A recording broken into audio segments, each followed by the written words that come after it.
Oke, kita akan memulai sekolah minggu kita ya, memuji nama Tuhan dengan menyanyikan lagu wajib kita ya, Mari Sekolah Minggu.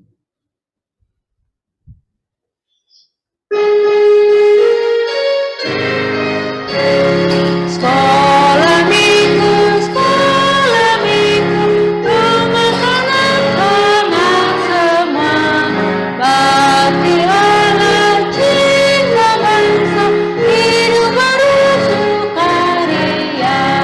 Belajarlah kitab suci, cinta Tuhan hijau maju, jalankanlah perintahnya, muliakan sepanjang hidup.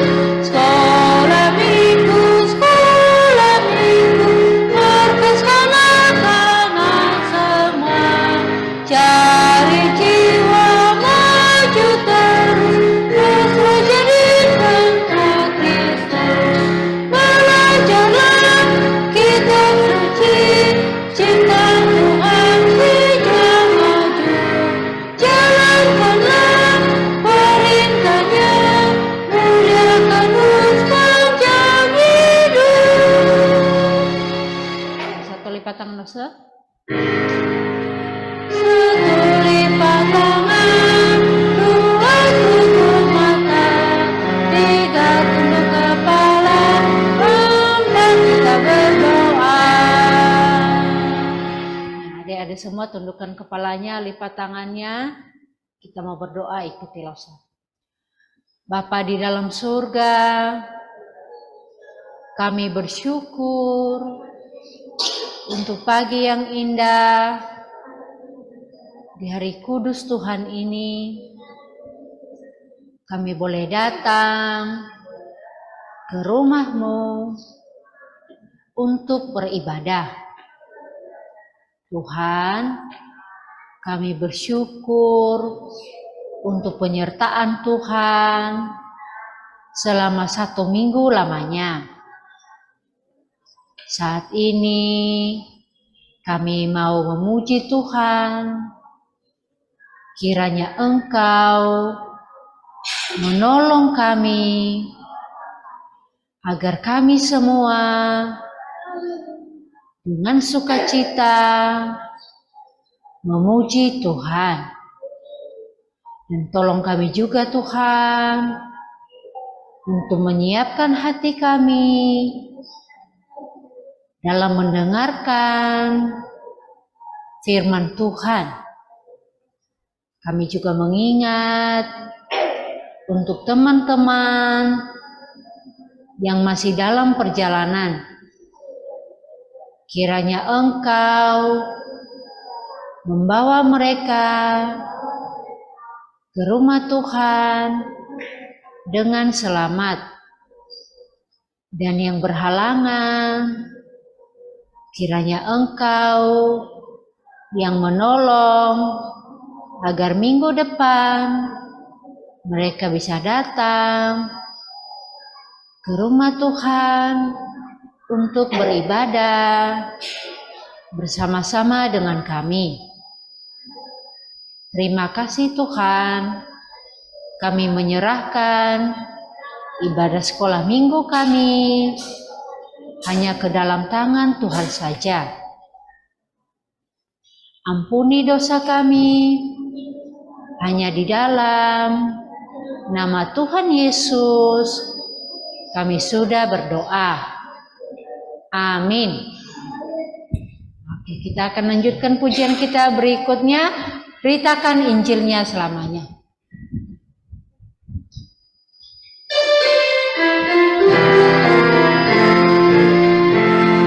Kasih Tuhan mendorong daku, memberitakan Injilnya pada umat yang hidup dalam dosa, menghantar mereka padamu. Hanyalah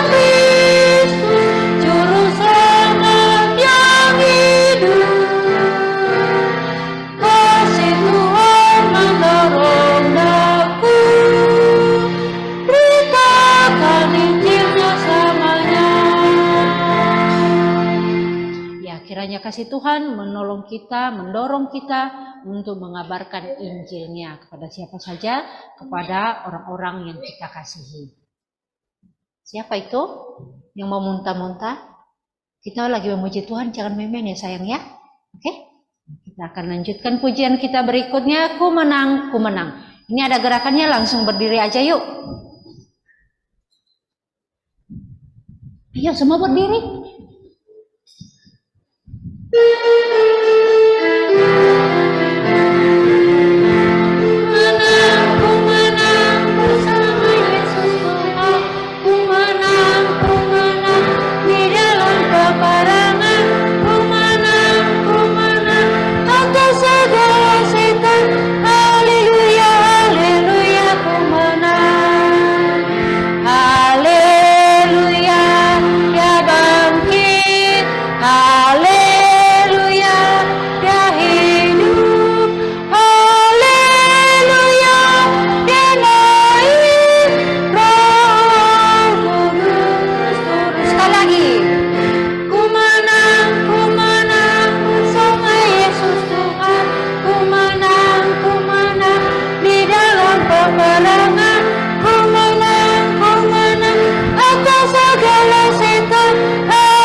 Oke, silakan duduk.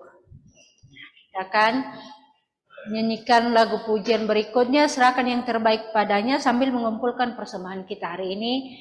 Anak-anak remaja ya, yang sudah ditunjuk, Louis sama Matius. Silakan, kita akan bernyanyi memuji Tuhan, serahkan yang terbaik padanya.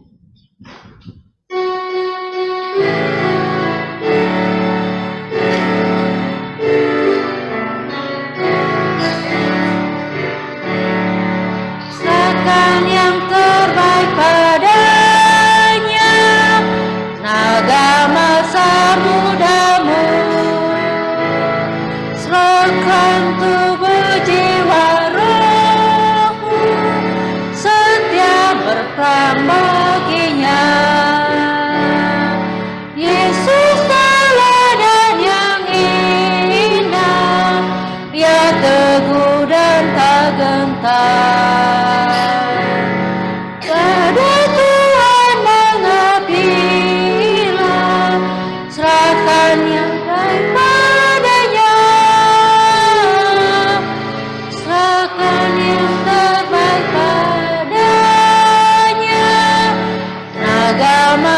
Mudamu, lengkapkan senjata Injil, setia berperang baginya. Kita minta Tius untuk pimpin dalam doa. Tuhan Yesus, terima kasih Tuhan telah mengumpulkan kami di tempat ini untuk beribadah. Tuhan, ini persembahan kami dalam mengumpulkannya sedikit dari semuanya kami. Kami mohon supaya persembahan ini dapat membantu memperluas kerajaan-Nya. Di dalam nama Tuhan Yesus kami berdoa mengucap syukur kepada Tuhan. Amin. Oke, terima kasih untuk adik-adik remaja. Sekarang kita akan lihat pengumuman ya. Yang pertama, saat teduh anak sekolah minggu dilakukan setiap malam. Kelas kecil jam 8 sampai jam 8.30. Kelas besar jam 8.30 sampai jam 9. Mari semuanya ikut bersaat teduh bersama. Nah adik-adik, akhir-akhir ini adik-adik kurang ya yang ikut saat teduh. Mari ikut saat teduh bersama ya. Sudah dibagi kelasnya, jangan ada alasan lagi bagi adik-adik yang remaja untuk tidak ikut bersaat teduh. Kedua, semua asisten sekolah minggu remaja Joseph Felix Rianti Siska diwajibkan untuk ikut saat teduh kelas remaja jam 8.30 sampai jam 9 setiap malam. Ya, ada adik-adik asisten ya. Ingat. Ketiga, latihan paduan suara akan diadakan setelah firman Tuhan jam 8.55 teng. Anak-anak dari kelas SD 1 sampai remaja diminta hadir di aula kebaktian tepat waktu. Jadi jangan sampai losenya harus panggil-panggil lagi. Keempat, asisten diminta untuk langsung update jumlah anak sekolah minggu di grup ya. Oke. Dan yang terakhir, petugas playgroup kebaktian hari ini digantikan Lose Dharma sama Lose Siska, Lose Dharma sama Lose Siska ya, udah diganti. Oke, itu aja pengumuman kita hari ini. Kita akan bagi kelas, yang kelas kecil ikut Lose Anton di sebelah kiri Lose Dewi, kelas tengah ikut Lose Mega sebelah kanan, remaja stay di sini. Terima kasih.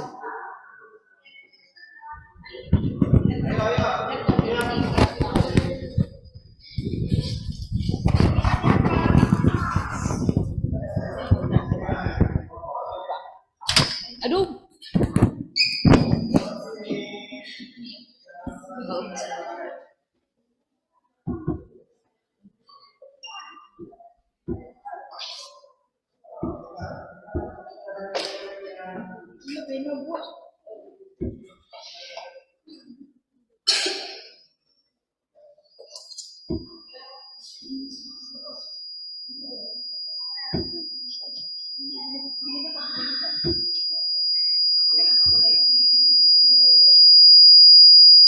Kenapa bunyi?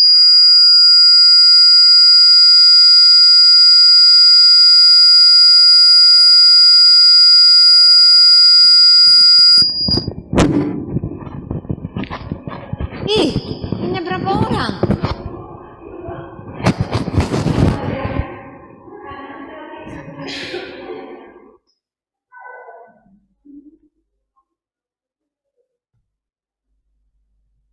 Sabar ya sayangnya, ini ada perubahan sedikit. Oke, sekarang ambil Alkitabnya dulu. Ada Alkitab di belakang, masing-masing ambil Alkitab. 2, 4, 5. Oke, Kerry berkiri aja. Kerry ambil 5 ya sayang ya.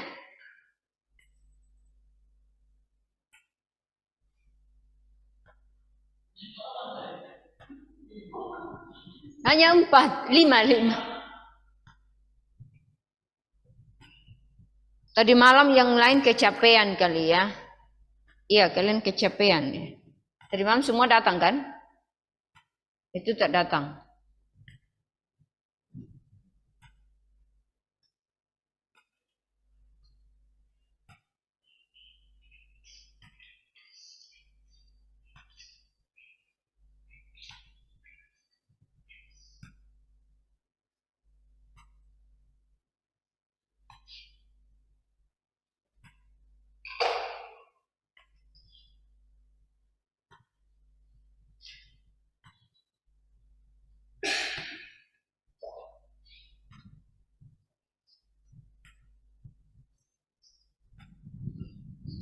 Oke, sekarang buka ayat hafalan kalian dulu, gak usah kasih tunjuk ya. Buka Roma 5 ayat 1 sampai 2. Oke ya, Roma 5 ayat 1 sampai 2.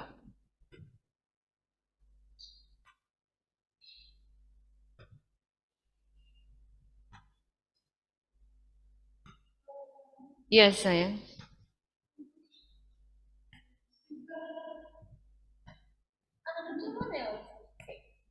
Di sini coba lihat. Ada enggak?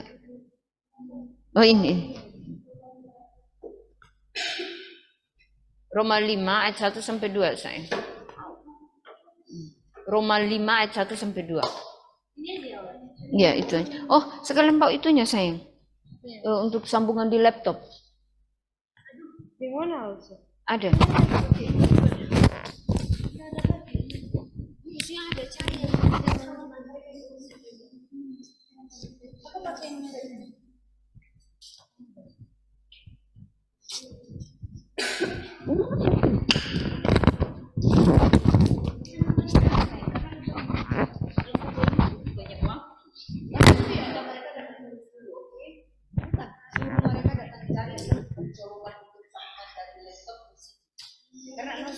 banyak waktu nih. Nanti tak selesai-selesai. Ayat hafalan aja banyak banget.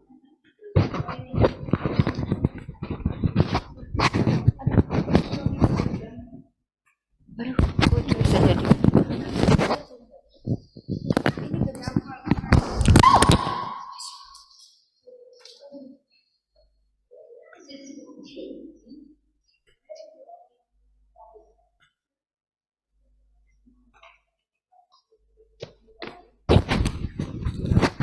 Langsung sakit kepala loh, gimana nih? Oke ya. Apa?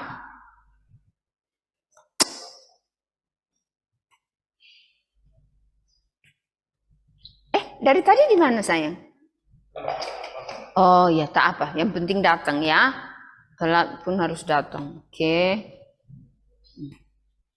Oke, ini ya ayat hafalan kita lumayan panjang. Dan kalau kita tak bisa hafal, itu PR ya. Ayo kita belum berdoa ya tadi ya? Belum kan? Oke, kita berdoa dulu ya. Sebentar sayang, kita tunggu Eshan ya. Sorry bukan. Cherisena. Sorry sayang ya, langsung salah sebut. Oh itu Cheris, maksud langsung Cheris. Langsung ini udah tua kali. Udah tua dan otaknya tua kali. Ya, jadi badannya tua, lalu otaknya tua kali.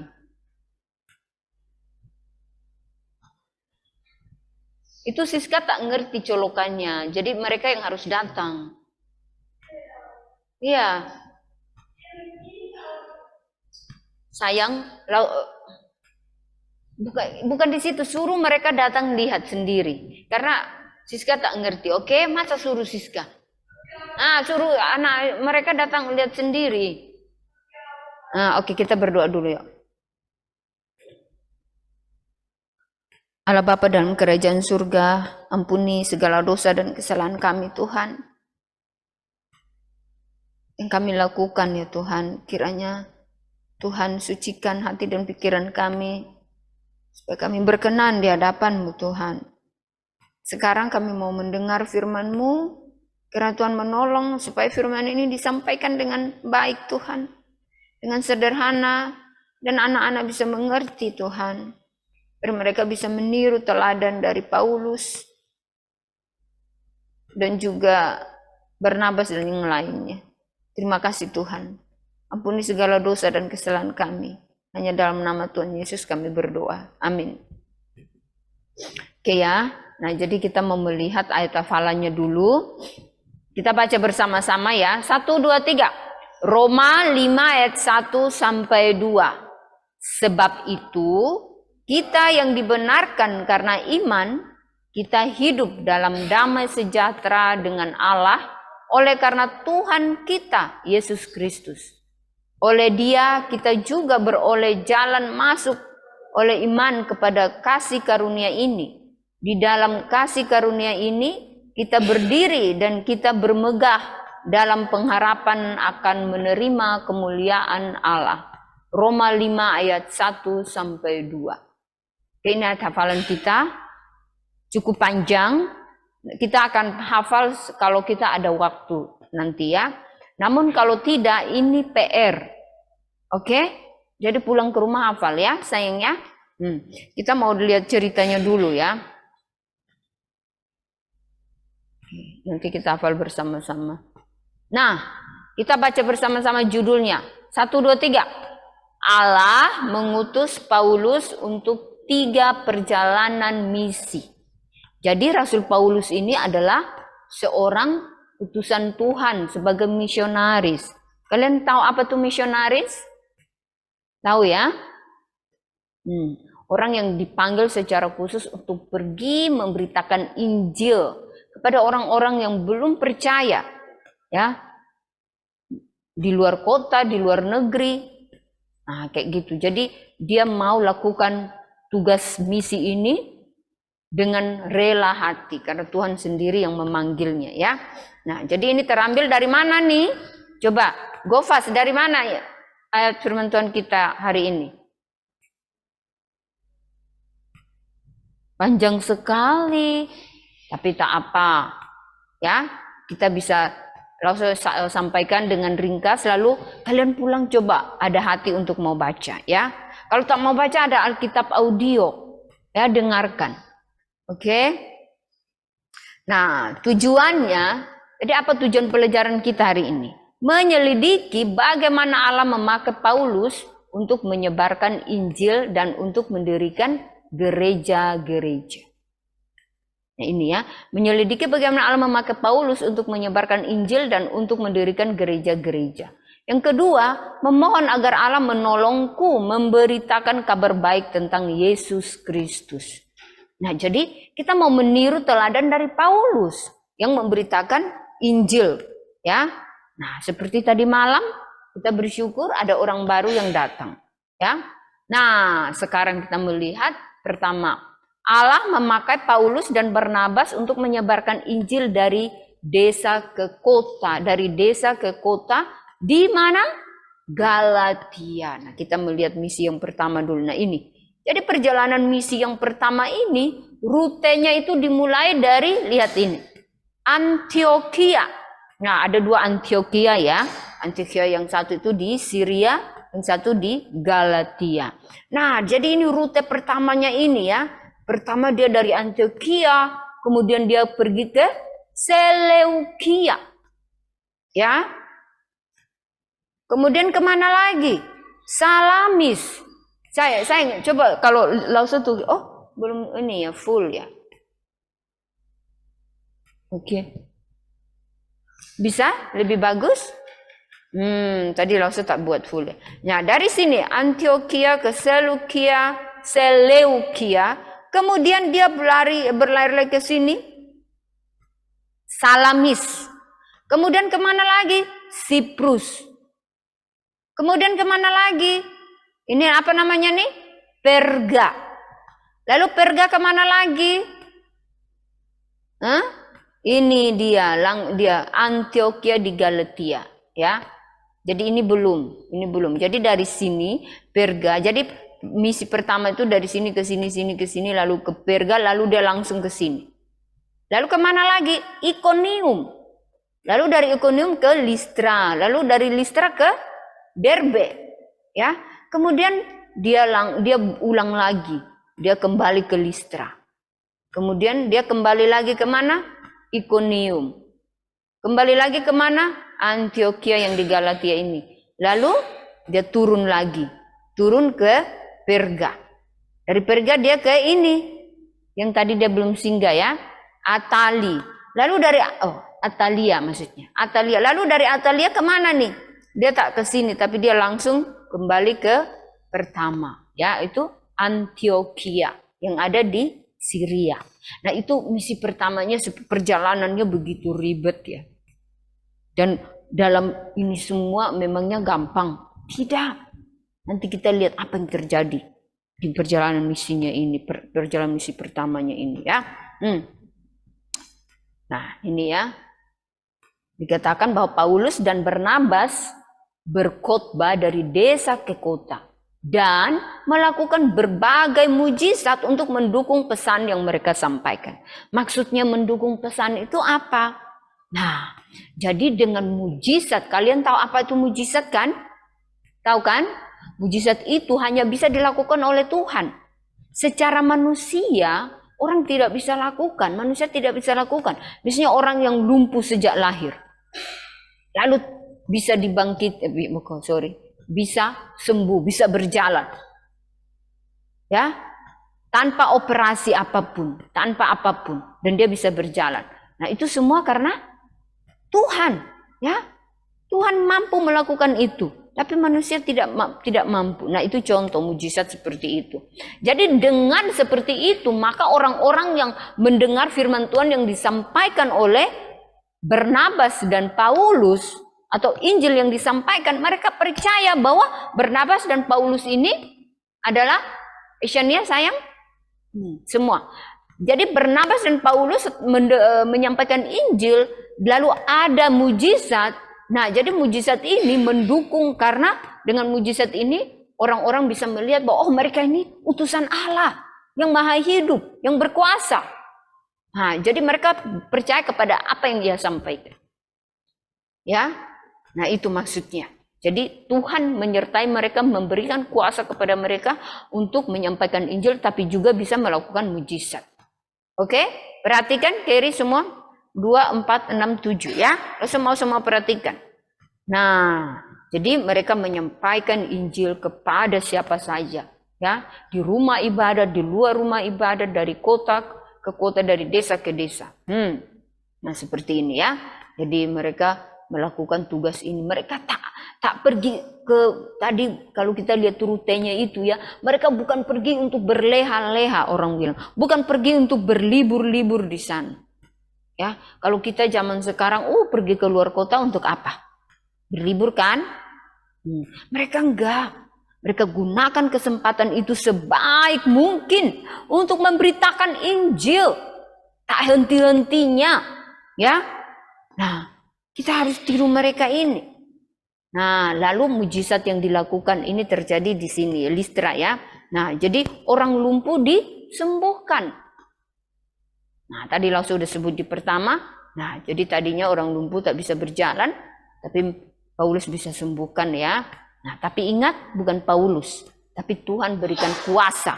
Jadi dia tidak bisa menyembuhkan ya secara manusia, tapi Tuhan kasih kuasa itu. Artinya penyembuhan itu datang dari Tuhan, mujizat itu datang dari Tuhan. Sehingga orang ini bisa berjalan. Ya, kita lihat dia ya. Nah, sekarang ini dia. Tadi dia tak bisa berjalan, sekarang sudah berjalan dan dia ini ya. Itu ilustrasinya kurang lebih seperti itu ya. Nah, lalu ini, jadi bangsa lain, banyak orang Yahudi dan bangsa-bangsa lain. Maksudnya apa? Kalian tahu orang Israel itu orang pilihan Tuhan secara khusus? Untuk orang Yahudi, orang Yehuda, Yahudi itu sama Israel. Nah, jadi sebenarnya mereka itu ada yang sudah percaya, ada yang belum.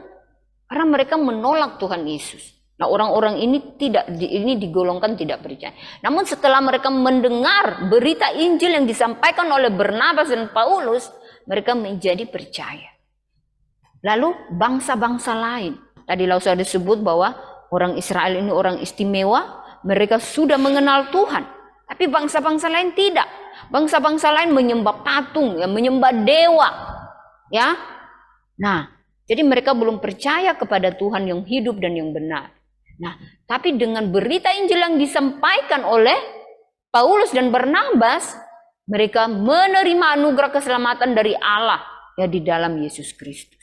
Ingat, anugerah keselamatan itu hanya diperoleh di dalam Yesus Kristus. Di luar itu tidak ada sama sekali.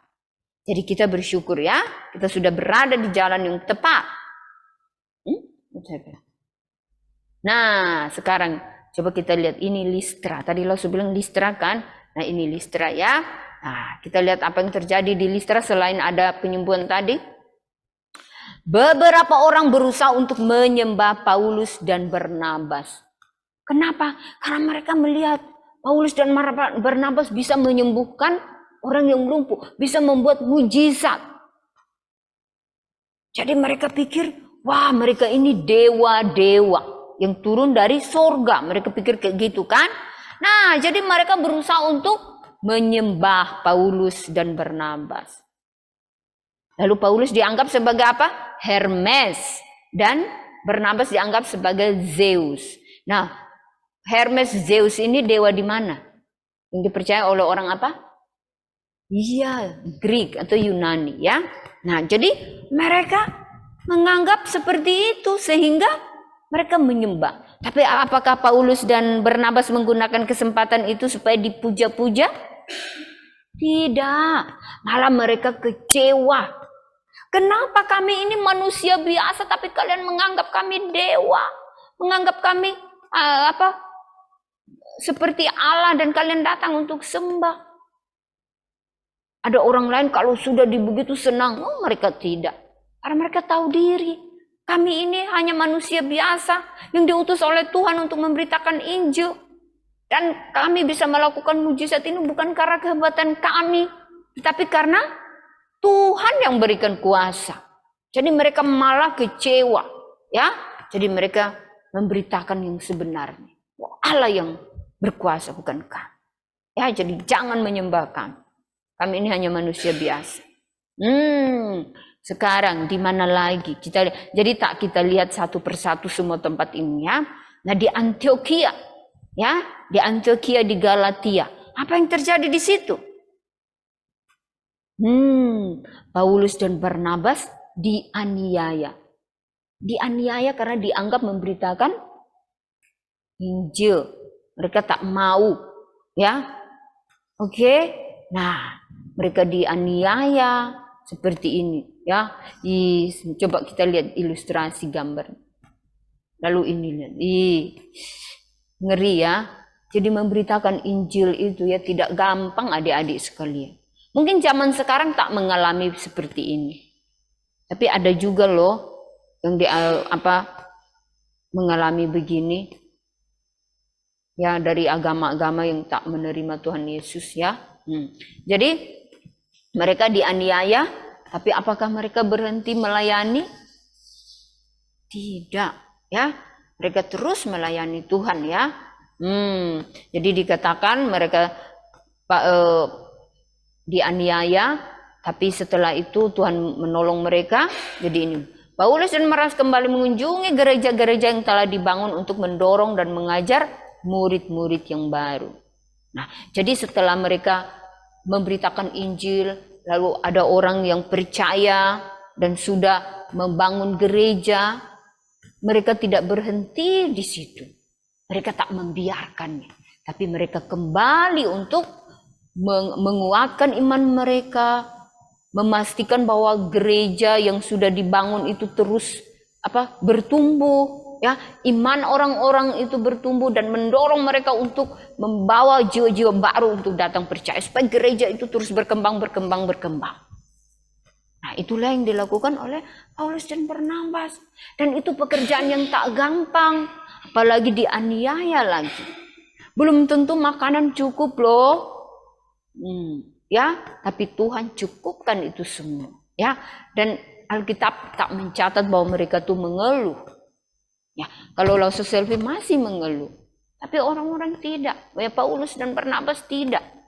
Ya, nah, jadi kita bersyukur. Nah, sekarang mereka di Makedonia lagi. Allah memanggil Paulus memberitakan Injil di Makedonia. Ya, kita lihat. Nah, ini dia Makedonia ya. Oke. Nah, ini dia Makedonia. Jadi ini sudah di perjalanan misi yang kedua. Nah, kalian bisa lihat rutenya sendiri ya. Nah, tadi dia ada di mana tadi terakhir? Di Antioquia di mana tadi? Syria ya. Nah, lalu kemudian dia kembali kan, dikatakan kembali untuk gereja-gereja itu ya, menguatkan kembali orang-orang yang percaya. Jadi dari sini dia ke sini semua ke sini, lalu dia di Makedonia sekarang. Nah, kita lihat apa yang terjadi di Makedonia ini ya. Nah, pertama kita lihat di Filipi dulu ya. Itu lihat di Filipi ya. Apa yang terjadi? Nah, itu ada spasi harusnya ya. Paulus dan Silas. Nah, kali ini bukan lagi Barnabas. Nah, ternyata sebelumnya ada perselisihan. Jadi kalian jangan pikir ya, kalau sesama hamba Tuhan itu selalu akur atau selalu sependapat. Ya, kadang-kadang ada masalah. Namanya manusia biasa. Nah, jadi Barnabas dan Paulus ternyata ada berselisih.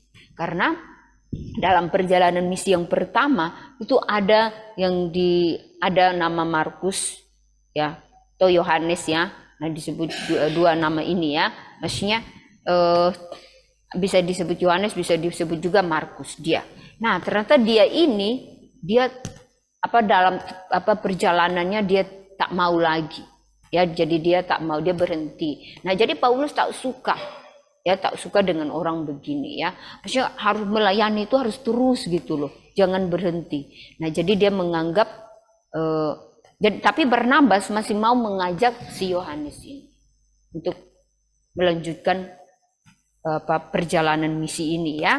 Namun Paulus tidak mau. Jadi mereka berselisih di sini.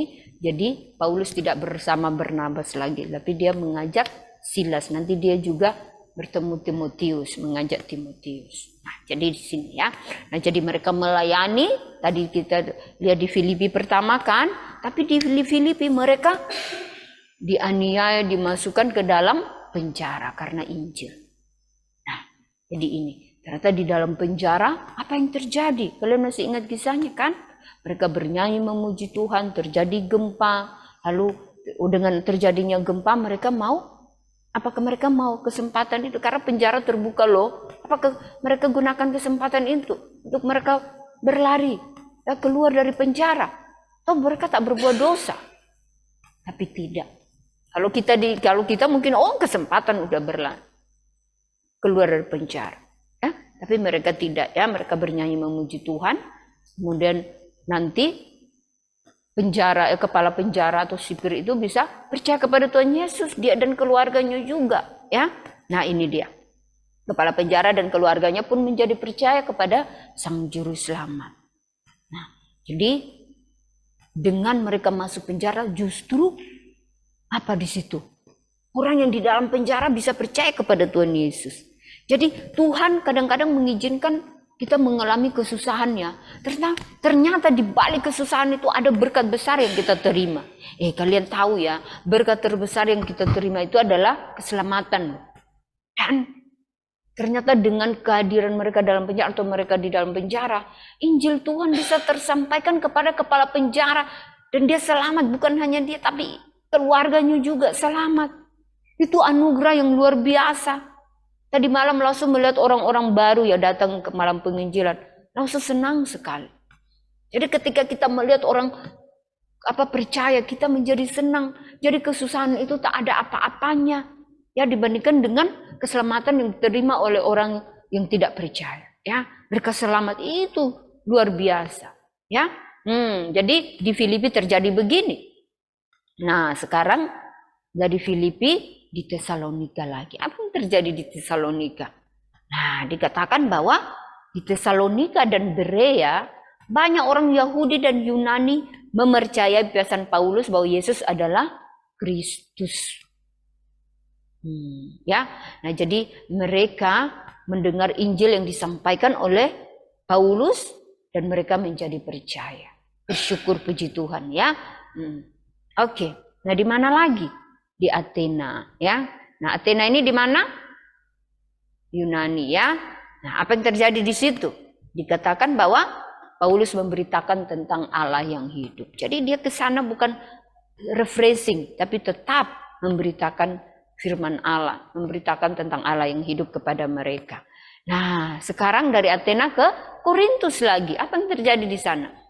Di Korintus Tuhan mendorong Paulus untuk terus memberitakan Injil.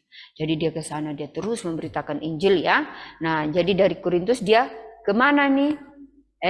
Efesus. Nah, jadi Paulus kembali ke banyak kota termasuk Efesus yang dia kunjungi untuk menguatkan mereka dan orang-orang yang baru percaya. Dan ini sudah di perjalanan misinya yang ketiga ya. Nah, jadi dari situ dia ke Efesus, kemudian nanti kita lihat bahwa ini ya perjalanannya ini semua ke ini semua ya. Nah, kita lihat dulu ini apa yang terjadi di Efesus. Apolos dipertobatkan. Nah, namun dikatakan bahwa dia butuh banyak pengajaran. Jadi maksudnya adalah bahwa kadang-kadang orang itu percaya tapi masih belum kuat. Jadi dia butuh banyak pengajaran untuk menguatkan imannya. Makanya kalau kita memberitakan Injil kepada orang, jangan hanya merasa puas. Bilang, oh dia sudah percaya. Enggak cukup. Kita terus update dia. Kita terus pergi kunjungi, memberitakan Injil.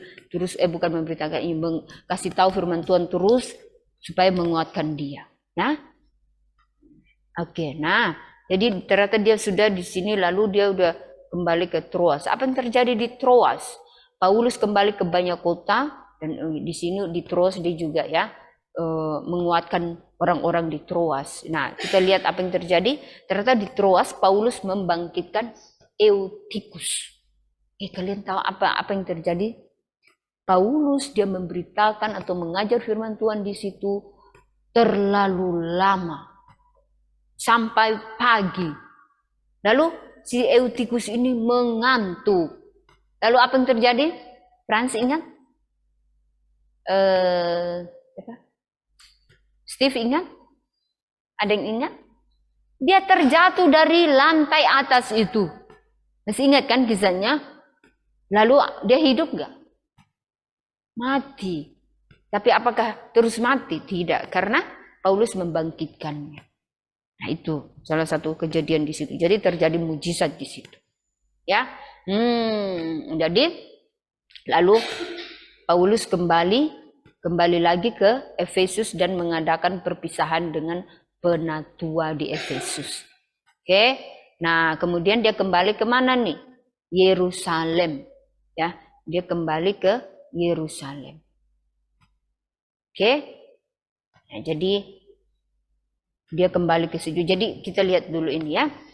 Jadi kalau kita lihat rute ini semua, dan dia selalu kembali untuk menguatkan orang-orang yang sudah dia injili. Kita belajar. Ya, kita belajar dari dia bahwa pekerjaan penginjilan ini tidak gampang, saya. Banyak mengalami kesusahan. Tapi kita harus tahu bahwa Injil ini harus diberitakan. Karena ini amanat agung yang Tuhan berikan kepada kita.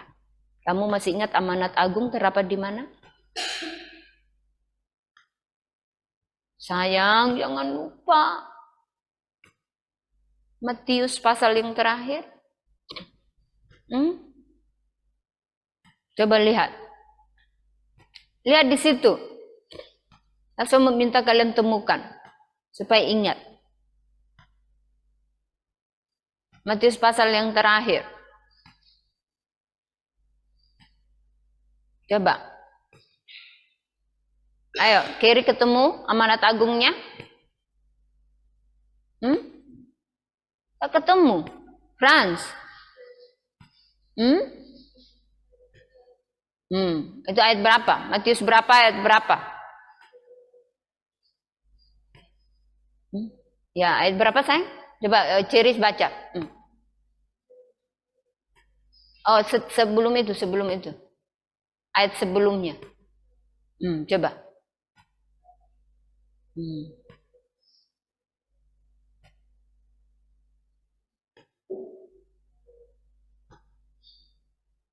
Dan Roh Kudus. Coba dari ayat 18. Ayat 18 bilang apa?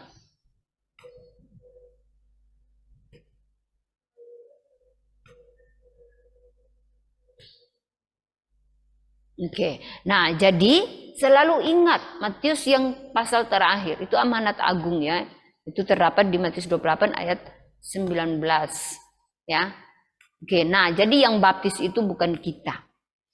Tapi Bapak Pendeta, orang yang dipilih secara khusus ya. Nah, jadi kita tugasnya adalah memberitakan Injil karena itu adalah amanat agung. Nah, kita tak harus seperti Rasul Paulus yang bekerja sangat keras ini ya. Nah, tapi kita juga bisa pergi ya, pergi atau di rumah kita ada yang belum percaya kita sampaikan Injil ataupun di mana lagi? Di sekolah ya, di mana saja. Nah, jadi Rasul Paulus dia memberitakan Injil dari desa ke kota, dari benua ke benua ya. Oke, biar supaya Injil bisa diberitakan dan bersyukur sampai ke kita Indonesia. Kalau dia tak lakukan ini, belum tentu Injil bisa sampai ke kita. Jadi pekerjaan dari para rasul ini ya, Injil yang disampaikan oleh mereka yang tak kenal lelah, ya akhirnya Injil bisa sampai ke seluruh dunia. Sampai di Indonesia, lalu kita orang Indonesia percaya kepada Tuhan Yesus. Nah, itu semua karena Tuhan memakai orang-orang tertentu yang dengan rela hati, dengan sukacita mau memberitakan Injil walaupun mengalami penganiayaan, ya kekurangan makanan dan seterusnya, tapi mereka tetap melakukannya untuk memberitakan Injil. Nah, sekarang kita sudah melihat Paulus dan teman-temannya begitu giat memberitakan Injil. Lalu apa yang bisa kita lakukan? Umat Allah mendukung misi gereja untuk menyebarkan Injil. Kalian umat Allah enggak? Oke, Kerry, kamu umat Allah?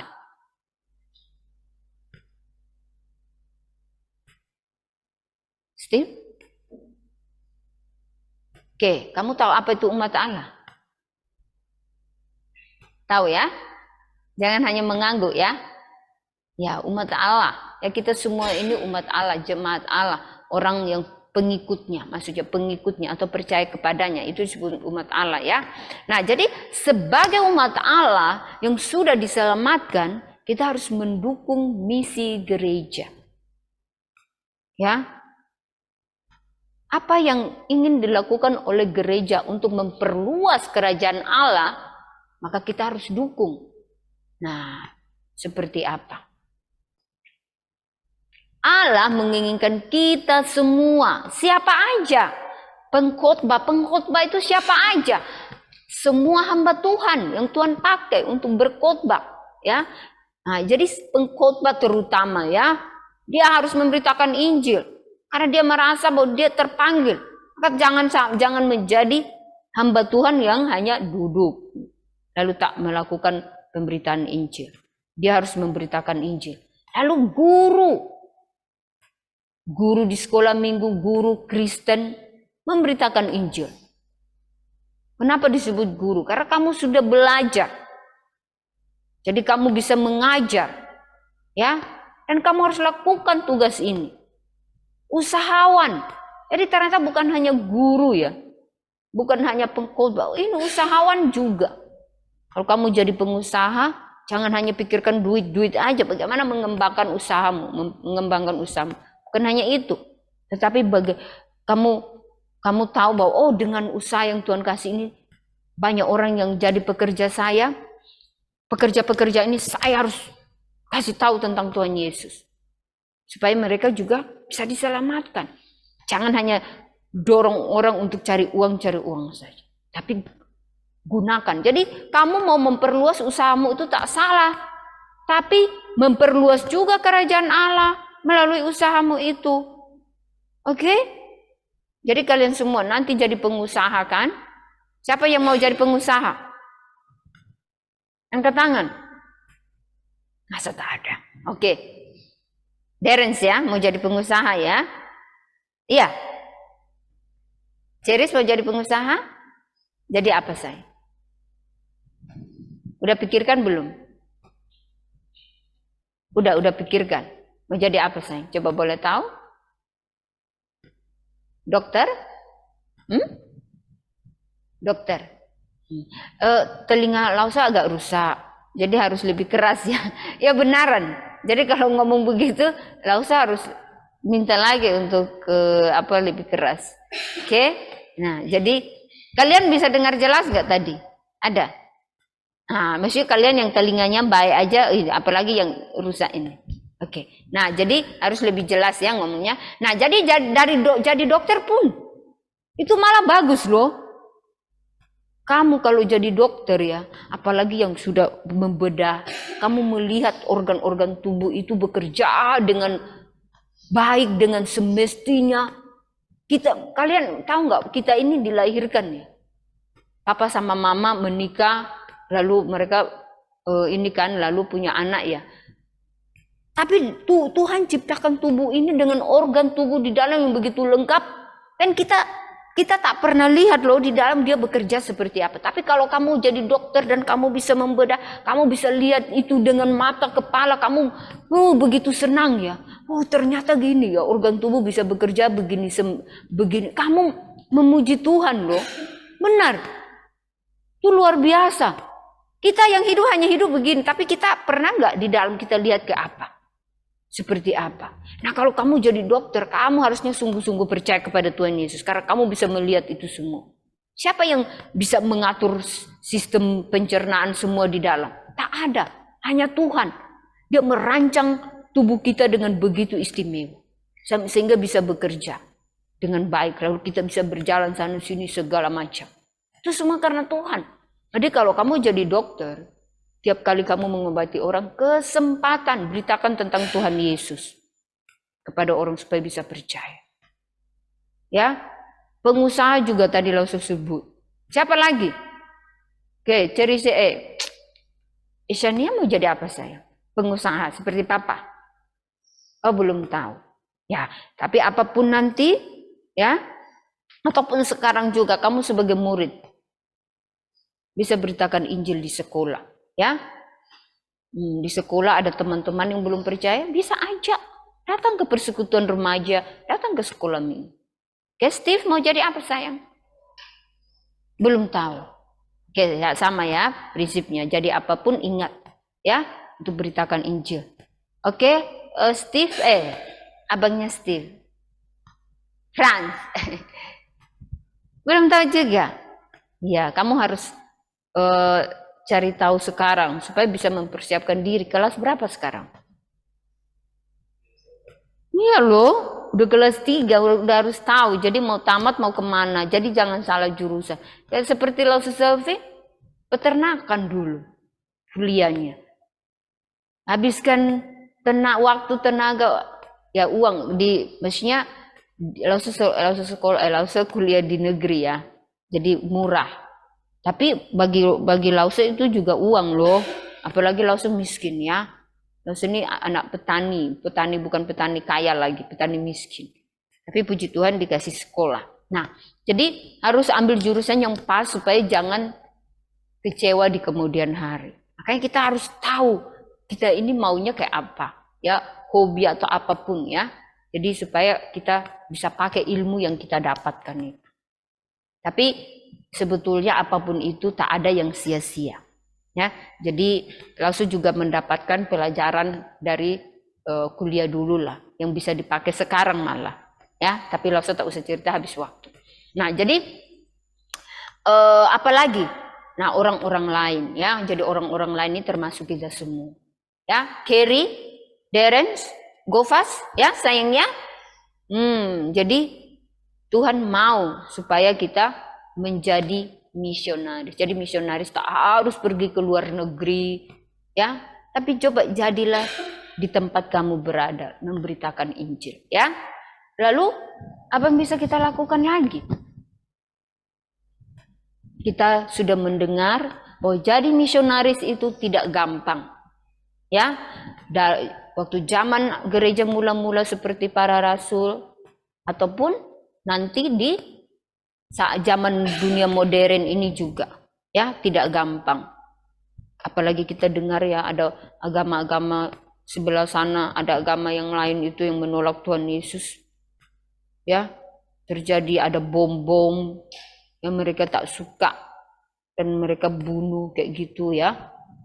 Jadi kita juga harus mendoakan keselamatan dari para misionaris di seluruh dunia. Kalau kamu ada ingat nama mereka siapa saja, sebutkan. Atau minimal kamu ingatlah para Lause-Lausemu, ya. Nah, doakan mereka. Sebutkan nama mereka, doakan mereka, ya. Nah, kiranya supaya Tuhan tambah-tambahkan sukacita, kesehatan, kemampuan, kesabaran, keberanian kepada mereka supaya mereka terus bisa memberitakan Injil, ya. Nah, jadi tugas kita memberitakan Injil, tapi kita juga mendoakan para misionaris yang Tuhan pakai secara khusus. Lalu apa lagi? Memberikan waktu. Nah, jadi misalnya kamu setelah pulang sekolah, ya kamu ada waktu, cobalah pakai, ya, untuk bisa lakukan sesuatu bagi para misionaris ini. Misalnya mereka butuh traktat ya untuk penginjilan. Kalau kamu punya kesempatan ya bisa juga kasih sama mereka. Mungkin kamu bantu rancang. Nah, ini di sini ada talenta ya. Nah, siapa tahu kamu pandai untuk buat traktat ya, kayak kartu kecil-kecil gitu. Sekarang gampang ya kita bisa buat. Kalau kamu punya talenta itu, kamu bisa buatkan untuk mereka. Kadang-kadang kalau zaman dulu ya, ini zaman dulu yang belum ada WA, ya kirim kartu ucapan menguatkan mereka. Tapi zaman sekarang kan sudah ada komunikasi gampang, chat mereka, kuatkan mereka. Lalu ini lagi ya, uang ya, harta. Nah, jadi mereka itu juga butuh.